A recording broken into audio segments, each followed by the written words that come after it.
राज्यात सरपंच पदासाठी आरक्षित सरपंच पदाचा 512 जागा कमी होणार आहेत। यातच ओबीसी महासंघाचे अध्यक्ष बबनराव तायवाडे यांनी आपली प्रतिक्रिया दिली आहे। हे बघा की ज्या दिवशी सर्वोच्च न्यायालयाचा हा निर्णय आलेला होता की स्थानिक स्वराज्य संस्थेच्या निवडणुकीमध्ये SC, ST आणि OBC तिन्ही प्रवर्ग मिळून एकूण आरक्षण 50% जास्त देता कामा नये, त्या दिवशीपासून राष्ट्रीय ओबीसी महासंघाची जी भूमिका आहे की आम्हाला हे माहीत होतं SC समाजाला त्यांच्या लोकसंख्येच्या प्रमाणामध्ये आरक्षण द्यावं लागतं, ST समाजाला त्यांच्या लोकसंख्येच्या प्रमाणामध्ये आरक्षण द्यावं लागतं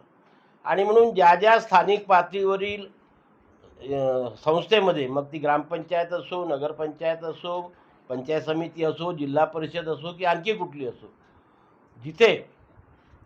SC आणि ST या दोन समाजाचं मिळून आरक्षण 23% जास्त जाते, तिथे तिथे ओबीसीची संख्या कमी होणार हे आम्ही त्या दिवशीपासून सातत्याने बोलतो आहे आणि त्याचीच प्रचिती आज ग्रामपंचायतच्या 512 जागा कमी होण्यावर झालेली आहे।